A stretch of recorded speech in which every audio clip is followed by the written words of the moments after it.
At mga kariyat, tayo ay pupunta sa kabilang bahay. Sunduin natin yung mga bata doon kasi doon sila nagtanghalian. Yan sa dati naming tinitirahan sa Lahodin, sa may exit 10 malapit sa Presultan. Dito tayo dadaan mga kariyat sa exit 7 Akman kasi traffic yung Abu Bakar. Pag hindi tayo matraffic dyan mag-Abu Bakar na tayo mga kariyat. Pwede tayo mag-U-turn na lang sa dulo. Tingnan lang natin mga kariyat kung kaya natin mag-U-turn doon sa dulo. Doon tayo sa dulo. Medyo maluwag naman yata. Pag-Abu Bakar na lang tayo mga kariyat. Di na tayo pupunta ng Utman kasi marami rin traffic light doon. Medyo mabilis naman yung kaliwa, kaya pagtsagaan na lang natin mag-U-turn tayo doon sa Tumama Road.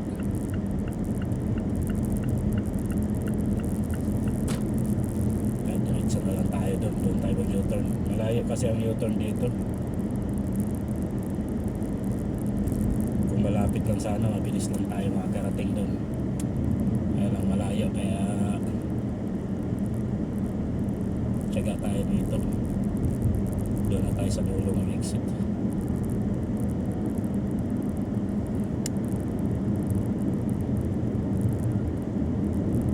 Saka araw na Bernice ngayon, medyo maluwag ang daan. Kaya siguro yung nagpasundo ng maaga, baka yung mga bata gagala na naman. Kasi kagabi alas 12 ko na sinundo yung isa. Yung isa naman alas 10. Ganun talaga ang buhay. Todo sila gala ngayon mga kariyat dahil wala pang pasok sa school. Pero after 1 week pasok ka na rito. Kaya matigil na rin yung gala-gala nila.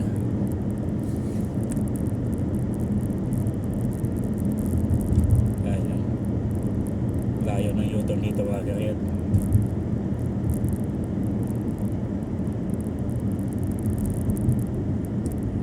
Saan ka pupunta? Ayan, may ambon. Saan pupunta ito? Ano ba yan? Hindi ko maintindihan. Saan ka pupunta?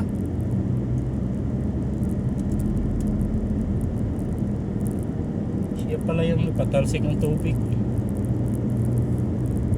Pwesto kayo sa exit tapos diretso lang kayo. Talaga kayo eh. Ayan, inaabot tayo ng 3 minutes sa U-turn slot mga kariyat. Yan yung Tumama Road.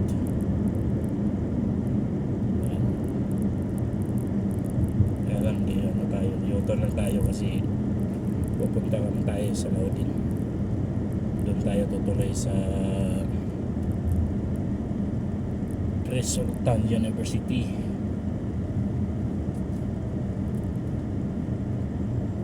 Doon malapit yung bahay na. Yan yung U-turn. 4 minutes bago ka maka-U-turn. Ganun kahaba yung dito mga kariyat. U-turn slot nila.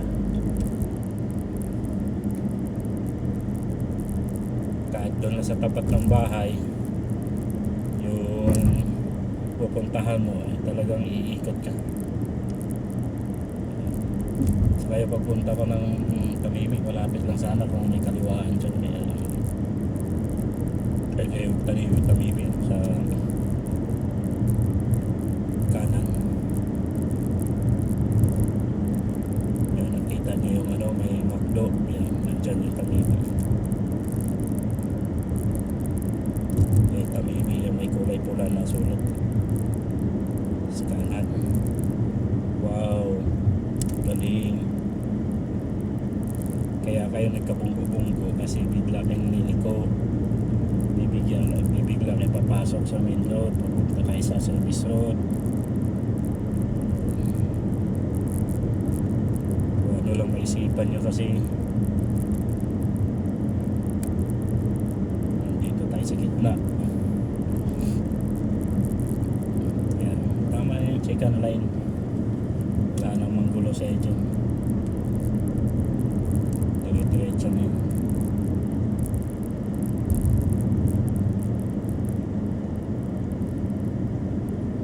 Yan mga karyador, saan tayo kanina pumasok galing sa bahay.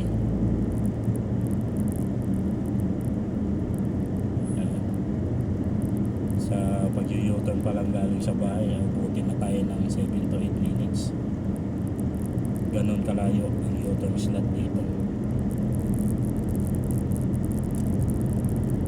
Kung may U-turn lang dito, wala na, nandun na tayo, malapit na tayo sa pupuntahan natin. So, wala, ganon talaga ang ano nila rito, U-turn slot.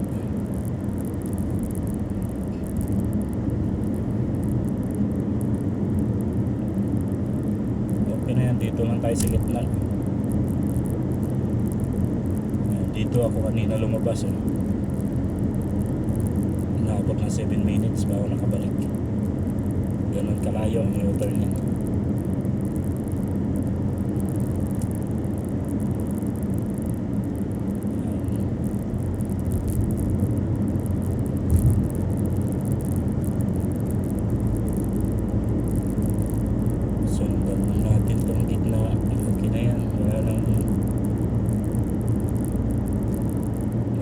Ilaw sa dyan, stay lang tayo sa gitna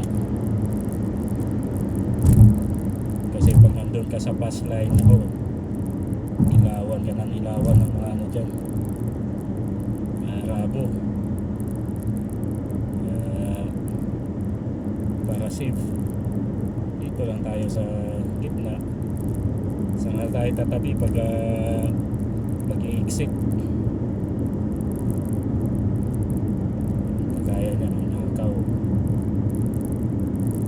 Tsaka dito mga kahit walang mga traffic enforcer, walang manguhuli kahit nandun ka sa pass lane, diretso ka exit, kakatin ka ng mga yan. Kaya dito double ingat.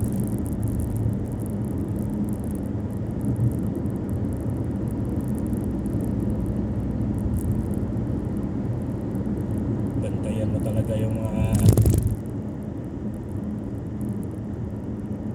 kanan dito kasi biglang kakat yung mga yan.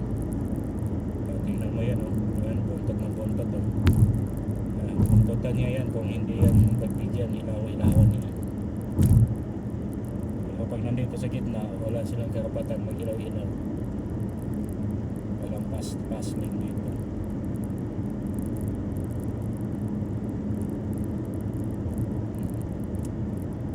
Kung mabagal kinat ng isa. Malapit na tayo sa exit 9 Imam Saud mga karyat.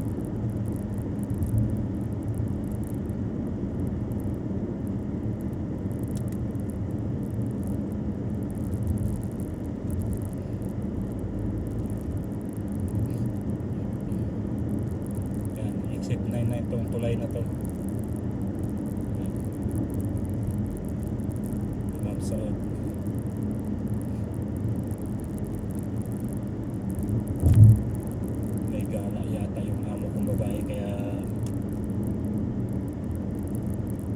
Nagsundo sa mga anak niya pero hindi ko lang sigurado, baka pagsundo niya diretso gala, ihahatid ko sa mall tapos balikan ko na naman sila mamaya mga alas 11, alas 12 yan. Ganun dito.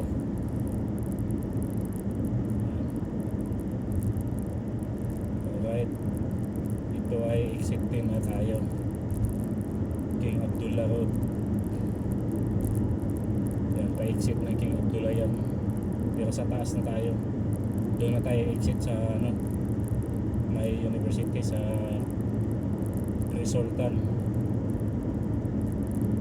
Doon yung ano, bahay ng nanay ng amo ko, yung tinirahan nila dati. Tinirahan ko dati, matagal din ako doon nakatira, yung hindi pa nakabili ng sariling bahay yung amo ko. Nakabili ng bahay doon na sa ano, Alwadi. Yan, ito yung exit din mga karet. Diyan tayo mag-i-exit sa Rapay Street. Friday ngayon kaya hindi siksik dito. Pag ibang araw dito mga karet, pila. Parang ano, pizza.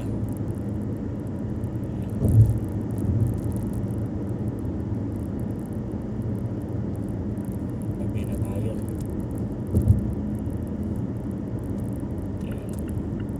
Mag-i-exit na tayo dyan sa Rapay Street.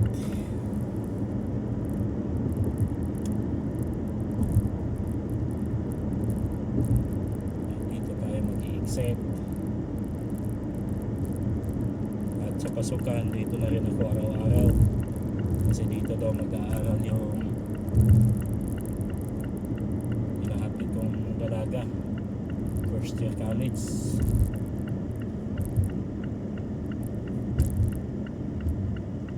College na kasi yung dalaga namin.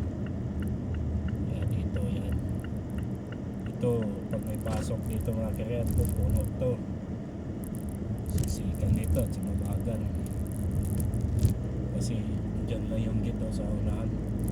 May kabilaan to, yung kaliwa pang ano yun, school ng mga lalaki. Dito sa kanan yung pre-sultan yung mga babae. Kaya dito punuan to.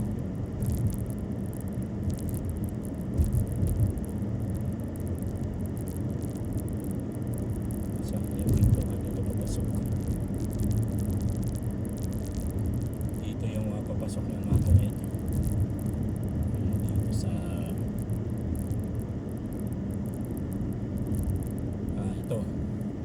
ito yung pasukan ng college. Yan sa kanan na yan. Yan yung papasok. Sa pasukan araw-araw na ako dyan papasok. Tsaga sa ano, traffic ng Sunday to Linggo hanggang Huwebes. Yan ako araw-araw. Tapos dito naman tayo sa bahay.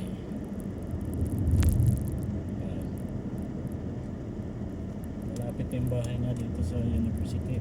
Kung dito lang kami nakatira dati, pwede niyang lakarin yan. Wala pa traffic. Kasi ito lang oh. Yan. Napasok dito. Ayan. Dito lang siya. Ayan yung makita nyo malago na kahoy dyan. Ipil-ipil yan na yung tagal na ipil-ipil na yan. Pagdating ko dito ipil-ipil na yan 2011. Yan mga karedo, kita yung malago na ipil-ipil na yan. Yan yung bahay. Yan yung sa kanan na yan. Saan tayo parking? Doon tayo sa dulo. Ayan, dito tayo. Alright, hanggang dito na lang mga karyat. God bless you all. Bye bye.